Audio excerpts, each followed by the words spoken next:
बिस्मिल्लाहिर्रहमानिर्रहीम, अस्सलाम वालेकुम। आईसीसी चैंपियंस ट्रॉफी 2025 की स्पेशल ट्रांसमिशन जीत के जुनून के साथ मैं हूं यासिर रशीद और मैं हूं रामीन सैयद। नाज़रीन, चैंपियंस ट्रॉफी के पहले सेमीफाइनल में भारत ने ऑस्ट्रेलिया को 4 विकेटों से शिकस्त देकर फाइनल में जगह बना ली है। दुबई इंटरनेशनल क्रिकेट स्टेडियम में खेले गए इस मैच में ऑस्ट्रेलिया ने पहले बैटिंग करते हुए 264 रन बनाए।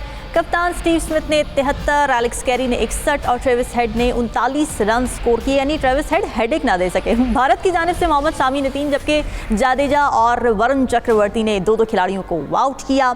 अब जवाब में भारत ने 265 रन का हदफ 49वें ओवर में 6 विकेटों के नुकसान पर हासिल कर लिया। विराट कोहली ने 84 रन की शानदार इनिंग्स खेली और मैन ऑफ द मैच करार पाए।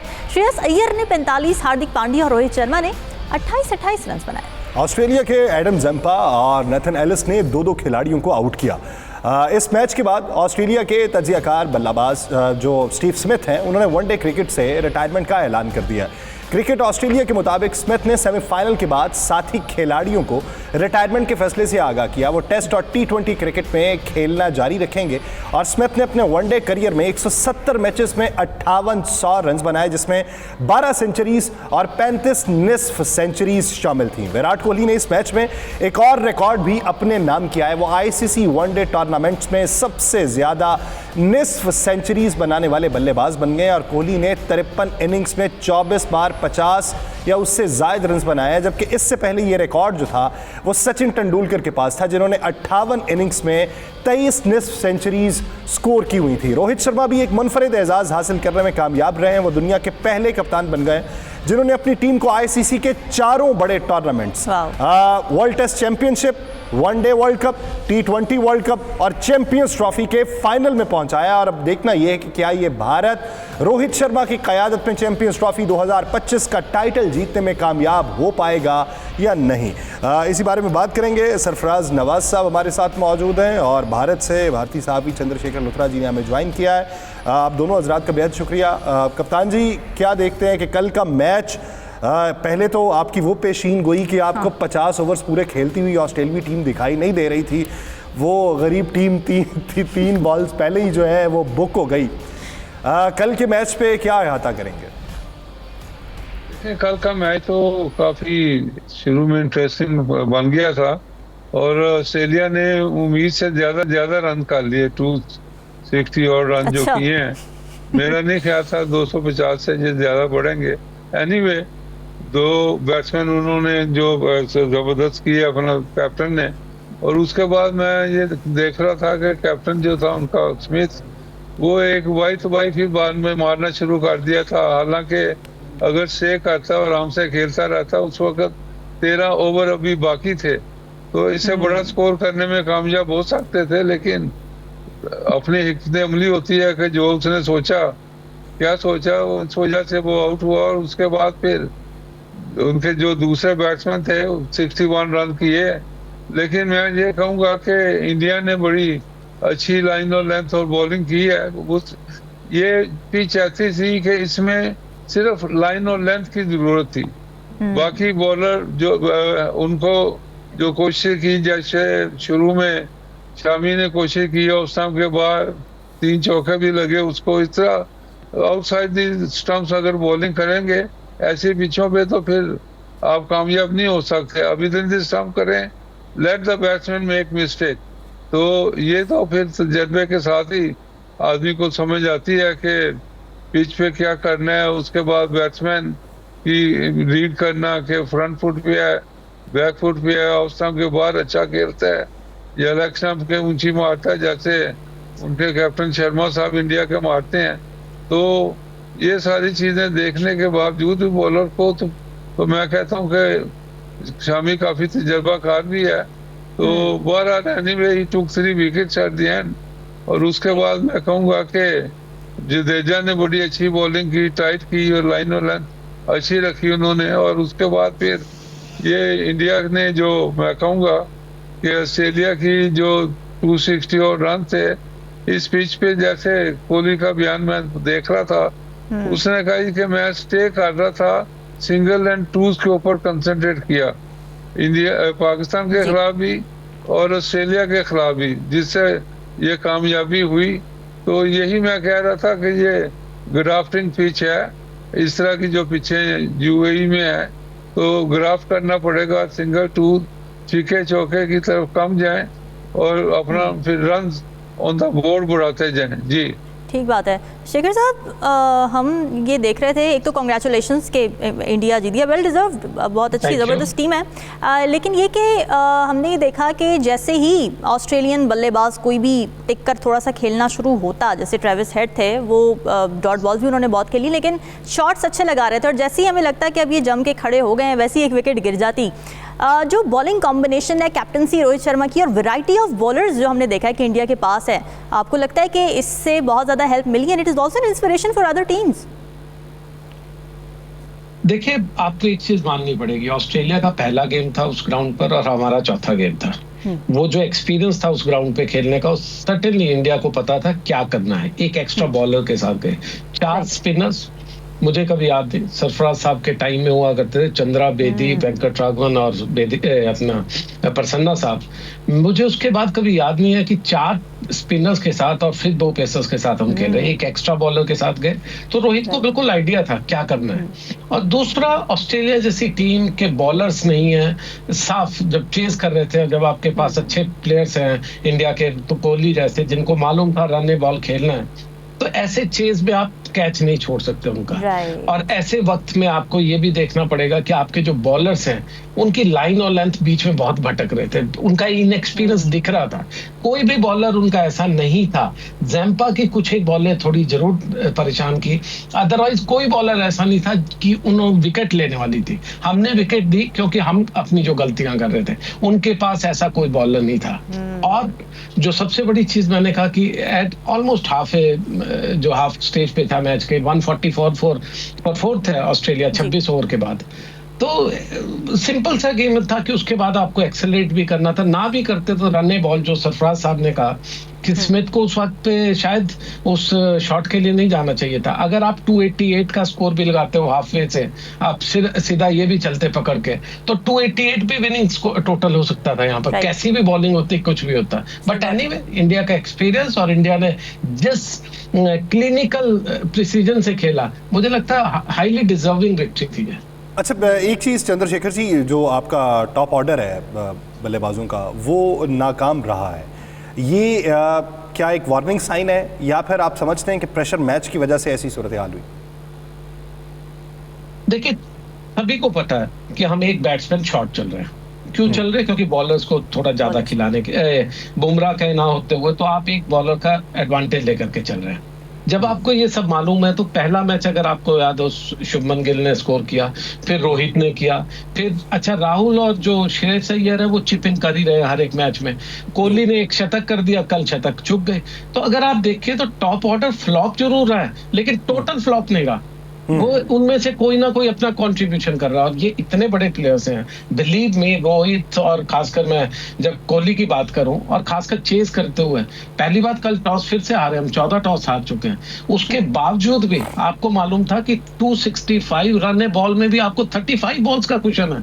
35 बॉल्स का कुशन आजकल के लड़कों को जो T20 खेलते हैं और 20 ओवर में 250 225 का टारगेट लेके चलते हैं, उन्हें मालूम है कि ये बहुत बड़ा कुशन है। सिर्फ आपको 50 ओवर खेलने और मैच आराम से आप 260 270 आराम से चेज होता है। ठीक है। और सरफराज साहब, ऑस्ट्रेलियन टीम कल वो टीम लगी नहीं जो कि अच्छी फील्डिंग करती थी। हम देखते थे कैचेस इतने ज़्यादा छोड़े और क्रूशल विकेट से छूटी। रोहित शर्मा के 2 चांसेस, विराट कोहली का एक बड़ा अच्छा चांस था, वो बॉलर का ही कैच था लेकिन वो पकड़ नहीं सके, वेट करते रहे शायद कि वो दूसरा पकड़ लें। वहाँ पे इतनी ज़्यादा वीकनेस नजर आई ऑस्ट्रेलियाई टीम की, क्या वजह लगती है आपको? देखें, ये जो मैच था, ये मेरा ख्याल है कि अनलाइक ऑस्ट्रेलियन बैटिंग, जो उनकी पिच के मुताबिक मैं बात करूंगा कि ऑफ द विकेट जब गेंद तेज आता है तो उनकी शॉट्स वगैरह ज्यादा बैकफुट के ऊपर खड़े होके वो प्लान करते हैं। ये जो टांग निकाल के खेलना, फ्रंट फुट पे जाना, ये उनकी ज्यादा गेम नहीं है।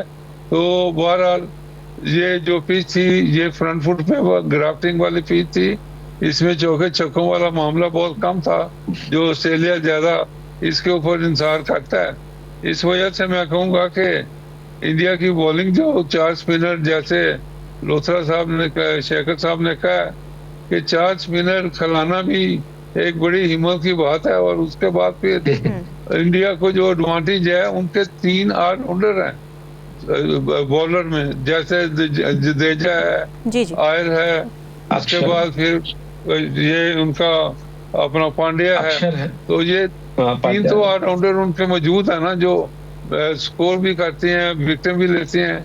तो ये तो एक बहुत बड़ा एडवांटेज है ना। देखिए आप ज्यादा स्पिनर खिला के, फिर भी बुमराह की जो मैं कहूँगा कि कमी महसूस हुई है वो तो है, लेकिन बहरहाल इंडिया हैज डन वेल। और ये मैच जीत के, और मुझे कल मैं 60-40 का कहा था इंडिया ये मैच जीतेगा, तो वो लग रहा था कि पिच के मुताबिक। और अच्छा, इंडिया ज्यादा अच्छा खेला है, ऑस्ट्रेलिया की भी कोताहियां कि चले ठीक है आपके पास बॉलर्स नहीं है, but what about the batting, what about the fielding? आपको जब पता है कि आपके पास बॉलिंग थोड़ी वीक है, तो आप ज़्यादा रन्स जोड़ने की कोशिश करते हैं, या फिर आप फील्डिंग इतनी टाइट करते हैं? आपको क्या लगता है अगर वो 2-3 कैचेस ना ड्रॉप हुए होते तो आपको नहीं लगता कि ऑस्ट्रेलिया हैड द टेंडेंसी कि वो ग्रैब कर लेती इंडिया को? देखें, ये जो आप बात कर रहे हैं, कैचेस ड्रॉप ना हो, बैट्समैन विकेटों के सामने आके बैट ना रखे, तो फिर तो 0 पे टीम आउट हो जाए। अच्छा ठीक है। मिस फील्डिंग और तो ऑस्ट्रेलिया की फील्डिंग की तो बात की जाती है, इतनी दाद दी जाती है, वो बहुत ही ज़्यादा कल हमें बिल्कुल कमज़ोर नज़र आई, वो हैरानी की बात थी। नहीं, ये तो चलता है। देखें, कैचेस भी ड्रॉप होंगे, अच्छे आउटस्टैंडिंग कैचेस भी होंगे, ये तो क्रिकेट के अंदर हमेशा से चलता है। और बैट्समैन स्कोर भी करेगा, 0 पे भी वही बैट्समैन आउट होगा जो पहले इनिंग में 100 कर रहा है। तो क्रिकेट का तो अप एंड डाउन होता रहता है ना। तो यही कहते हैं ना कि is good form, is out of form.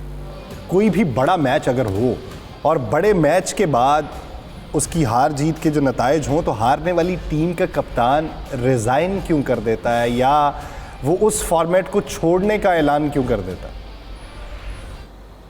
देखें, ये तो हमेशा से चल रहा है कि एंड ऑफ द और एज ऑफ द आप उम्र में ऐसा आ गए हैं, और यू कैन सी के आइंदा आप इतना ज़्यादा नहीं चलेंगे, तो आप फिर उस वक्त तो फिर आप सोच रहे होते हैं कि डिज़ाइन का वक्त कब आएगा, कब करना है। तो फिर वो आइडियल टाइम देखते हैं कि ये this is the best time कि हम रिजाइन कर दें। और उसके बाद दूसरी क्रिकेट में तो उन्होंने रिजाइन नहीं किया, he said he will continue, लेकिन जो रिजाइन किया है वो समझते हैं कि he had enough of cricket उस स्टेज के ऊपर। सरफराज भाई, मुझे ये भी लगता है कि थोड़ी मोरालिटी तो किसी को दिखानी पड़ेगी। हमारे सियासतदान तो आज रिजाइन करते नहीं, ना प्लेन क्रैश पे, ना ट्रेन एक्सीडेंट पे, ना किसी और जो भगदड़ होती है। तो कम से कम प्लेयरों में तो मॉरल रिस्पॉन्सिबिलिटी है एटलीस्ट, तो वी शुड एप्रिशिएट। सही बात है। लेकिन सरफराज साहब, हमारे पाकिस्तानी प्लेयर्स में ये भी नहीं हमें मॉरल हाई ग्राउंड नजर आता, कोई लेने को हमारे तो जबरी रिटायरमेंट लेना पड़ती है। नहीं, ये मेरा ख्याल है Sharma ji is also round the corner for retirement. और ये वही मैदान है जहाँ पर ट्राई नेशन सीरीज़ भी हुई है यासिर, और न्यूजीलैंड ने बड़ा अच्छा खेला, जीता, मैचेस जीता, साउथ अफ्रीका को यहाँ पे टफ टाइम मिला। और यही कहा गया है न्यूजीलैंड के कैप्टन की जानिब से भी कि हमें दुबई में थोड़ी सी स्पिन अटैक की वजह से मुश्किलात हो रही थी, but now we are back to the similar pitches, जो कि बांग्लादेश और पाकिस्तान से भी जब न्यूजीलैंड ने चैम्पियंस ट्रॉफी में खेला तो जीता इन पिचेस के ऊपर। क्या वाज़े बेनिफिट है सरफराज साहब? देखें, टॉस जो जीता है और उन्होंने पहले बैटिंग का जो फैसला किया है न्यूजीलैंड ने, ये पिच को जो थोड़ा सा मुझे नजर आई है थोड़ी सी ग्रीनिश पिच है, और हाई स्कोरिंग गेम का मुझे लग रहा है कि इसके ऊपर होगा। अच्छा। और दोनों बैट्समैनों के लिए ज्यादातर ये सूट करेगी साउथ अफ्रीका को, क्योंकि उनकी पिचें भी मैंने जो देखी थी अगेंस्ट पाकिस्तान इसी तरह की पिचें थी। तो और गेंद ऑफ द विकेट भी थोड़ा तेज आएगा, और meat of the bat shots वगैरह जो खेलने में चौके छिके और भी ज्यादातर ग्राफ्टिंग की यहाँ पे जरूरत नहीं होगी, because you can play your shot very well. तो स्पिनर का भी रोल मेरा ख्याल है लिमिटेड हो जाएगा, और मीडियम पेस फास्ट बॉलर ज्यादा मुझे लगता है जहाँ इफेक्टिव होने चाहिए। और उसके बाद बैट्समैन के लिए तो मेरा ख्याल है लाहौर की पिच में जैसे पहले भी 300 स्कोर हुए हैं आइदर साइड, तो वो भी उनके लिए मेरा ख्याल है। और उसके बाद एटमॉस्फेयर जो पुलिस मौसम होगा लाहौर का क्रिकेट के लिए, जो क्रिकेट बेस्ट वेदर होता है, तो प्रॉब्ली उसकी भी ये एडवांटेज इनको होगा। लेकिन ड्यू का चांस जरूर है, रात को जो लाहौर में ड्यू पड़ती है, तो उसमें ये देखना होगा कि जो न्यूजीलैंड ने टॉस जीत के पहले बैटिंग की है, बाद में इन्होंने बॉलिंग करनी है, और ड्यू फैक्टर का शायद इन्होंने सोचा कोई अल्टरनेट देखा होगा। जी, यानी ड्यू फैक्टर का ऑल्टरनेट कोई देखा होगा जिसकी वजह से पहले बैटिंग का फैसला किया गया। चंद्रशेखर जी, जिस तरीके से मैच था भारत और ऑस्ट्रेलिया का, तो आपने ये कहा था उससे पहले जब सेमीफाइनल के लिए क्वालिफाई करना था, तो उस वक्त आप ये कह रहे थे कि ऑस्ट्रेलिया का मुकाबला मुश्किल हो जाएगा भारत के लिए। अब फाइनल में आज के मैच को देखते हुए आप क्या समझते हैं कि भारत के लिए सूटेबल टीम कौन सी रहेगी, या फिर आप ये समझते हैं कि अगर हम ऑस्ट्रेलिया का मुकाबला कर चुके हैं तो फिर इन दोनों में से कोई भी टीम आए हमारे लिए बराबर ही? देखिए, मुझे लगता है न्यूजीलैंड काफी अच्छी टीम है। अगर आप इस टूर्नामेंट में इससे पहले प्रेपरेशन देखें, अगेंस्ट इंडिया भी जिस तरह से रिस्ट्रिक्ट इन्होंने किया था इंडिया को 249, ये टीम काफी अच्छी है। इनका सेंट्रल की बात करें, ब्रेस्टवेल की बात करें, इनका पेस अटैक देखें, बहुत ही मुकम्मल टीम। सर आपने फिलिप्स को माइनस कर दिया, विराट कोहली वाला कैच, यानी 0.6 सेकंड्स के अंदर वो रिएक्शन देते हुए वो कैच पकड़ना, किसी दूसरी दुनिया से आया हुआ बंदा।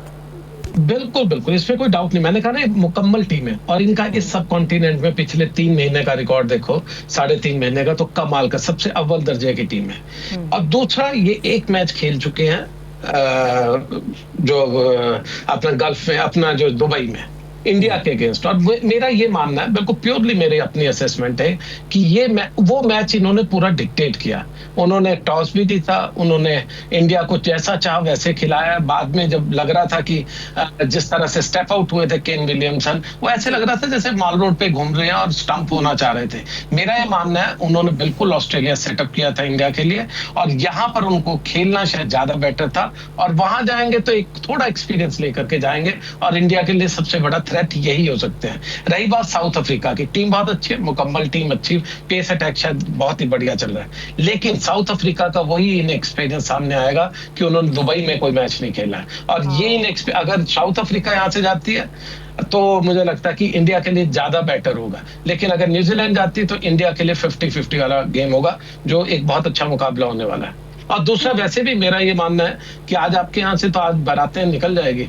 अब तो जय शाह वहां पर दूल्हे के बाप है, अब वही होस्ट करने वाला है सब कुछ। बिल्कुल ठीक है। एक ब्रेक लेनी है, ब्रेक लेने वापस आते हैं, इसके ऊपर मजीद बात की जाएगी। नाज़रीन, कहीं नहीं जाएगा उसके बाद।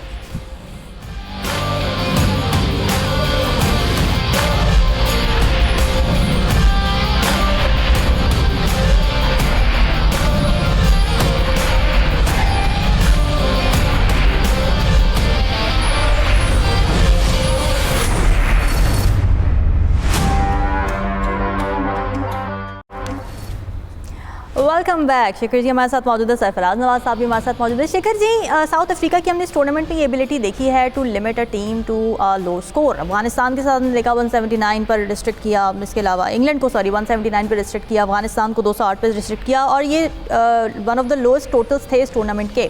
आप देख रहे हैं कि ये एबिलिटी न्यूजीलैंड के जो जायंट बैटर्स हैं उनके खिलाफ भी चल सकती है। देखिए, जॉनसन बहुत अच्छा बॉल कर रहे हैं, रबाडा अपनी स्पीड को पूरा दिखा रहे हैं, अच्छी लेंथ पकड़ रहे हैं। ये एक मुकम्मल, महाराज की बात करें, उनका स्पिन अच्छी चल रही है, एक मुकम्मल टीम है। उनकी फील्डिंग हमेशा अच्छी रहती है। वर्ल्ड क्रिकेट को इनफैक्ट फील्डिंग सिखाने वाले भी साउथ अफ्रीकन हैं, तो उनकी हमेशा कोई भी जनरेशन आई है, जॉन्टी रोड से पहले और जॉन्टी रोड्स के बाद, वो एक अच्छी फील्डिंग साइड रही है। तो ऐसे में अब मैंने कहा ना कि एक खतरनाक साइड है, लेकिन मैं न्यूजीलैंड को मुकम्मल इसलिए कहता हूँ कि इस सब कॉन्टिनेंट न्यूजीलैंड में इन विकेटों में जितना अच्छा एडॉप्टेबिलिटी उन्होंने दिखाई है वो शायद किसी ने नहीं दिखाई होगी, बैटिंग बॉलिंग और खासकर स्पिन एंड पर।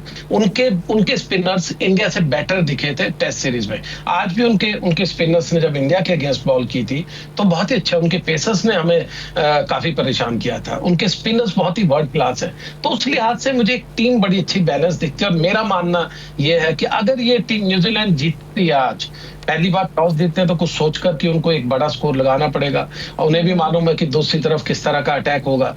लेकिन इस टूर्नामेंट और इस ग्राउंड का देखें तो 300 प्लस वाले स्कोर चल रहे हैं, चेज भी हो रहे हैं, तो उस लिहाज से उन्हें मालूम है उनकी गेम प्लान क्या होनी चाहिए। अगर वो फाइनल जाते हैं उस ग्राउंड पर तो मुझे लगता है उनके बेटर चांस है बनिस्बत साउथ अफ्रीका के। लेकिन अगेन साउथ अफ्रीका कि अपनी स्ट्रेटेजी होगी, अपने ढंग से वो खेल रहे हैं, उनके बैटर्स अच्छे चल रहे हैं, वो रिस्ट्रिक्ट सबको कर रहे हैं, उनके खिलाफ किसी ने बड़ा स्कोर नहीं किया, तो ये चीजें उनके भी एडवांटेज में। आज एक अच्छा कांटे की टक्कर होगी। अच्छा सरफराज साहब, आप क्या देखते हैं, दोनों सेम टीम्स के साथ मैदान में उतरे, माजी की कारकर्दगी आपके सामने है, हाल में ये चौकर्स की जो बातें हैं वो बहुत सारी लगती थी इनके ऊपर, साउथ अफ्रीका के ऊपर, लेकिन कल वो जिस तरीके से सुरेंद्र खन्ना जी कहते हैं जी चौकर चूकर तो वो खा खू गए हैं, उन्हें तो अब इसकी तशरीह याद नहीं है कि ये क्या था क्या नहीं था। आज के मैच में दोनों टीम्स ऑन पेपर कौन सी मजबूत लगती है? देखें, अभी जो शेखर साहब ने कहा है कि कांटे का मैच, लग तो रहा है कि कांटे का मैच है, लेकिन बैटिंग में मैं कहूँगा कि जो साउथ अफ्रीका है उनकी बैटिंग ज़्यादा मजबूत लगती है और जो उन्होंने परफॉर्मेंस दिखाई भी है, उनके काफ़ी बैट्समैन इन डैशिंग फॉर्म और बिग स्कोर करते हैं और कॉम्बिनेशन भी उनका अच्छा है। उसके बाद फिर बॉलिंग, जो फास्ट बॉलिंग है उनकी, वो भी काफ़ी इफेक्टिव है। उसके साथ फिर जो स्पिनर उनका, मैं कहूँगा कि महाराज के अलावा तो और ज़्यादा नज़र नहीं आ रहे। तो एनीवे, तो इस पिच के ऊपर मेरा ख्याल है कि तेज बॉलिंग भी काफी कामयाब हो सकती है, क्योंकि थोड़ी ग्रीनिश पिच नजर आई है और मुझे हार्ड लगती है नीचे से भी। तो ये मैं कहूँगा कि दोनों टीमों में से अगर ऑन पेपर देखा जाए तो मुझे तो एडवांटेज लग रहा है साउथ अफ्रीका का। ठीक है। और शेखर साहब, बैटिंग की जैसे बात करें सरफराज साहब के, साउथ अफ्रीका बैटिंग में मजबूत नज़र आ रही है, लेकिन अगर वही बात कि ऑन पेपर हम देखें तो साउथ अफ्रीका ने इस टूर्नामेंट में उनके एक ही प्लेयर ने एक ही सेंचुरी की है, रिकल्टन ने, मगर अगर हम न्यूजीलैंड को देखें तो उनकी 3 सेंचुरीज नज़र आती हैं, एक यंग की, लथम की और रविंद्र की। तो कंपैरेटिवली हम बैटिंग में ये कह सकते हैं कि सेंचुरीज बनाने की वजह से New Zealand is the bit stronger team. देखिए, अगर आप ग्रुप स्टेज की बात करें तो न्यूजीलैंड ने एक मैच हारा है और साउथ अफ्रीका ने कमाल किया, वहां पर टॉप भी किया है। एक मैच धूल जरूर छक गया था, अदरवाइज उनका बहुत बढ़िया परफॉर्मेंस है। डिपेंड करता है आपकी अडॉप्टेबिलिटी की। मैंने कहा ना कि वो आए, उन्होंने आपकी पिचेस में काफी अच्छा अडॉप्ट किया। अगर वो बारिश से कुछ मैचेस खराब ना होते तो शायद एक ट्रू पिक्चर और सामने आती। लेकिन न्यूजीलैंड को मैं इसीलिए थोड़ा कह, सरफराज साहब मैं कहूंगा बिल्कुल इनका एक्सपीरियंस डिफरेंट है, लेकिन मेरा एक पर्सनली ये मानना है कि न्यूजीलैंड की अडॉप्टेबिलिटी इस सब कॉन्टिनेंट में ज्यादा अच्छी है पिछले कई टूर्नामेंट्स में, टूर्नामेंट्स का बायलैटरल सीरीज में भी। उनका खासकर जो स्पिन डिपार्टमेंट है, स्पिन डिपार्टमेंट अगर इंडिया के बाद किसी का अच्छा है तो मैं कहूंगा उन्हीं का है। और बाकी टीमों में तो खैर जिस तरह कल ऑस्ट्रेलिया की दिखी, बिल्कुल इंप्रेसिव नहीं थे। तो न्यूजीलैंड में वो दमखम है कि वो दूसरे को रोक सकते हैं। अब डिपेंड वही करेगा आज जिस तरह से वहां क्लेसन जैसे बाद के ऐसे ऑलराउंडर्स हैं जो कमाल का मैच बदल सकते हैं, जो हिम्मत रखते हैं 50 बॉलों पे 100 करने वाला, उनके वो टैलेंट है।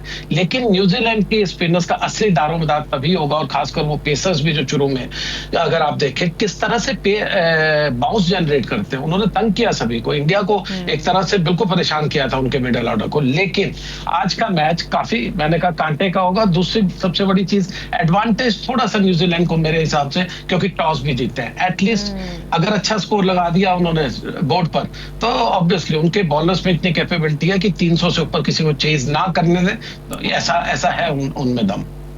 सरफराज साहब, टॉस फैक्टरी को लेके कितनी परसेंटेज देते हैं, क्या देखते हैं, तनासुब क्या है? देखें, इसके ऊपर तो मैं ये कहूँगा कि जो पिच देखने में आई है, टॉस का कोई ज़्यादा फर्क नहीं पड़ता, क्योंकि इसमें तो जो बाद में जो गेंद गीला होगा, ड्यू पड़ेगी और सॉफ्ट हो जाएगा गेंद, तो मेरा ख्याल है कि, लेकिन वो जो न्यूजीलैंड के स्पिनर हैं वो सोचते होंगे कि बाद में हम ज्यादा इफेक्टिव करेंगे, थोड़ी सी ऑफ पड़ेगी पिच के ऊपर तो हो सकता है स्पिनर का गेंद थोड़ा ग्रिप करे और टर्न हो, ये उनकी सोच में होगा। लेकिन मैं यही कहूंगा कि जो अपना पहले बैटिंग करेगा ये इसके पिच के ऊपर काफी अच्छा स्कोर होगा और उसके उनको एडवांटेज भी ये होगा कि आउटफील्ड भी थोड़ी तेज होगी। और लेकिन रिसेंट जो बारिशें हुई हैं लाहौर में और उसका भी देखना है कि आउटफील्ड कितनी सूखी हुई है और कितना तेज सूरज है। और ये मेरा ख्याल है कि आज का मैच आज कप्तान जी धूप ठीक लगी हुई है, ठीक लगी हुई है, एग्जैक्टली। मौसम में थोड़ी सी खुनकी है लेकिन धूप ठीक लगी हुई हवा चल रही है। अच्छा नहीं, ये तो अच्छी बात है कि आउटफील्ड थोड़ी तेज हो जाएगी तो। लेकिन फिर भी मैं ये कहूँगा कि देखें उनके पास रिकर्टन अच्छी फॉर्म में है, उसके बाद फिर क्लासन है, मार्कम है, उसके आप देख रहे हैं मिलर इज बैक। तो ये इनकी जो बैटिंग आप देखें तो बुमराह का है कि इसको थोड़ा तेज खेलना पड़ेगा अगर इजी फिट और खेल रहा है तो। ये इनकी तो बैटिंग देखे ना, बवूमा की बात कर रहे हैं आप? बवूमा की बात कर रहे हैं जी, बवूमा की बात कर रहे हैं आप?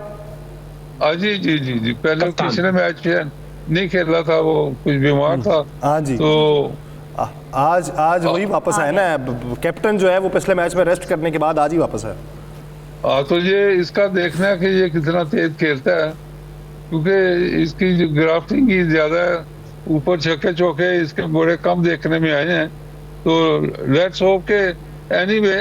दूसरी तरफ अगर देखें सेनेटर जो है उनका captain, he is bowling very well, उसकी स्पिन जो है और बड़ी टाइट बॉलिंग कर रहा है। उसके बाद फिर चैपमैन भी तो उनका जो ऑफ स्पिनर 4 विकेटें ली हैं पिछले मैच में, वो भी अच्छी लाइन है। उसके बाद फिर फिलिप्स है, ये भी अपना अच्छा ऑलराउंडर है, इसकी ग्रिप ज्यादा, टर्न ज्यादा है इसकी बाकियों से। तो बैटिंग में भी ये अगर ठहर जाए तो मैच कहाँ से कहाँ ले जाता है। तो मेरा ख्याल है कि लेकिन ओवरऑल मैं फिर भी कहूँगा कि साउथ अफ्रीका की batting is much stronger than New Zealand.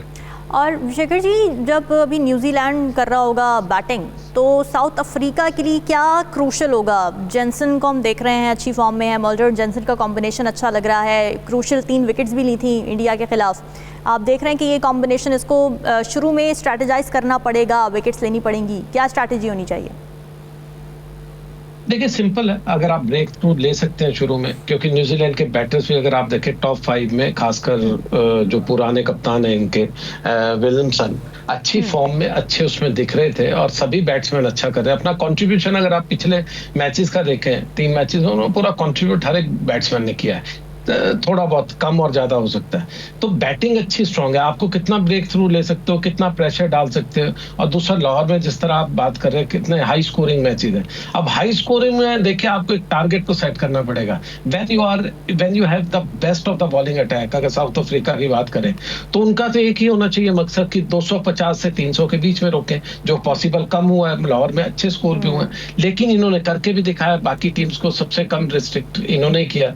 तो वही टारगेट वही है कि शुरू में आप जाइए, 1-2 ब्रेक थ्रू लीजिए और किसी तरह प्रेशर में डालकर रन ए बॉल वाली सिचुएशन जो होती है किसी भी क्रिकेट में, वो सबसे बेस्ट है। कैसी भी विकेट हो, अगर आप 300 के नीचे रखते हो, कितनी भी अच्छी बैटिंग फ्रेंडली हो, 300 का प्रेशर एक अलग होता है, 300 से ऊपर जाना और 300 के नीचे जाना, वो साइकोलॉजिकल प्रेशर मुझे लगता है वो एडवांटेज लेनी पड़ेगी किसी एक टीम को। इनको 300 से ऊपर जाना है। कैप्टन्स को अगर देखें तो कैप्टन्स का कंपैरिजन क्या करते हैं? बवूमा जिस तरीके से कैप्टन बने और फिर उनकी क़यादत में टीम की परफॉर्मेंस उतार चढ़ाव का भी शिकार रही, और दूसरा सेंटनर बने तो मुसलसल वो जीत के ही करीब दिखाई दे रहे हैं। तो दोनों कप्तानों का मवज़ना कैसा करते हैं?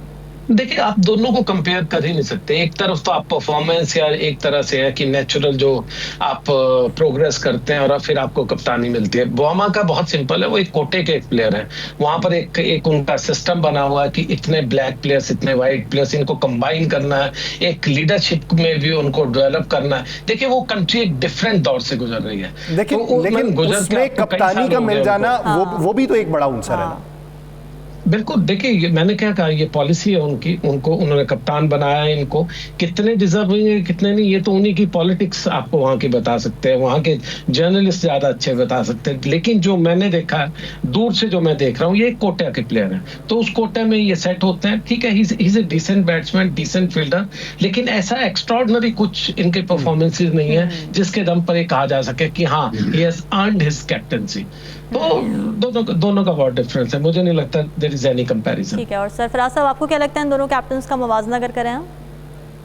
ये बिल्कुल ठीक उन्होंने बात की है कि परसेंटेज उन्होंने रखी हुई है साउथ अफ्रीका ने कि इतने अपना उनके लोकल होंगे और इतने वाइट होंगे और ये सारी चीजें चल रही हैं। और वाजह है कि कैप्टन उन्होंने अपना जो बुमा को बनाया है तो वो तो उन्होंने बनाना ही था, हालांकि उनके पास ये उनका जो मार्कम है, one of the best captain, performance भी की है, सब कुछ किया है। बट एनीवे, तो अभी तो मैं ये बताना चाहता हूँ कि कल की जो बात होगी ना, उसमें अलफ लैला की कहानी है पाकिस्तान में जो क्रिकेट बोर्ड में चल रही है, चूसने वाले बाबू जो हैं, इस तरह की चेयरमैन साहब को जो बातें बता रहे हैं कि जी 50 प्लेयर निकालनी है एक साल में, ये हो जाएगा। ये अलफ लैला की कहानी है, कल बात करेंगे इंशाल्लाह। इस पे कल बात करेंगे, कल हमारे पास बहुत टाइम होगा बात करने का। शेखर साहब, बबूमा की मैं स्टेटमेंट देख रही थी, बबूमा ने ये बोला कि भाई हम तो ऑलमोस्ट ट्राई नेशन सीरीज़ के हवाले से वो बात कर रहे थे कि हम तो ऑलमोस्ट वही टीम लेकर जा रहे हैं, लेकिन यानी नहीं, सॉरी, न्यूजीलैंड ऑलमोस्ट वही टीम है जो कि ट्राई नेशन सीरीज़ में थी, मगर साउथ अफ्रीका के पास वो हिटर्स नहीं थे उस सीरीज़ में। लेकिन इस दफ़ा न्यूजीलैंड को एक डिफरेंट टीम का सामना करना पड़ेगा, साउथ अफ्रीकन। लेकिन न्यूजीलैंड, मैंने बार बार कहा, न्यूजीलैंड पिछले 1-1.5-2 साल में जो क्रिकेट खेल रहे हैं, one of the best teams मुझे लगती है, मुझे बहुत बैलेंस टीम लगती है। एंड स्पेशली उससे पहले विलियमसन थे कप्तान, फिर चेंज हुए उनके और अब फिर से चेंज हुए, तो इस लिहाज से देखो, एक नेचुरल प्रोग्रेस भी देखो, एक टीम में डेप्थ नजर आती है, उनके स्पिनर्स बड़े अच्छे होते जा रहे हैं, उनके पेसर्स में भी जब कोई रिटायर हो ये इंपॉर्टेंट पॉइंट है। इस वक्त हमारा प्रोग्राम का वक्त खत्म हो गया है, आज का सेमीफाइनल जरूर एंजॉय कीजिएगा, हमें दीजिए इजाजत, अल्लाह हाफिज़।